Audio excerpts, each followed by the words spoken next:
নতুন করে রোহিঙ্গা অনুপ্রবেশের আশঙ্কায় বান্দরবান সীমান্তে নিরাপত্তা জোরদার করেছে বর্ডার গার্ড বাংলাদেশ বিজিবি। মিয়ানমারের রাখাইন রাজ্যে চলমান সংঘাত গত কয়েকদিনে ব্যাপক রূপ নেয় সীমান্তে ৪৫,০০০ রোহিঙ্গা জড়ো হয়েছে বাংলাদেশে অনুপ্রবেশের জন্য। শুক্রবার জাতিসংঘের এমন সতর্কতার পর নড়ে চড়ে বসেছে বিজিবি। বান্দরবান ও কক্সবাজার সীমান্তের প্রায় ১০০ কিলোমিটারেরও বেশি জায়গায় সীমান্ত চৌকি ও স্থাপনাগুলোতে বিজিবির সদস্য সংখ্যা বাড়ানো হয়েছে।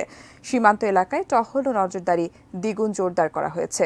সিসি ক্যামেরায় সার্বক্ষণিক নজর রাখা হচ্ছে। বান্দরবানের নাইক্ষ্যংছড়ি উপজেলার দোছড়ি সীমান্ত থেকে শুরু করে তুমরু ঘুমধুম হয়ে কক্সবাজারের টেকনাফ পর্যন্ত সীমানা পর্যন্ত এলাকায় বিজিবির পাশাপাশি গোয়েন্দা সংস্থাগুলোরও নজরদারি বাড়ানো হয়েছে।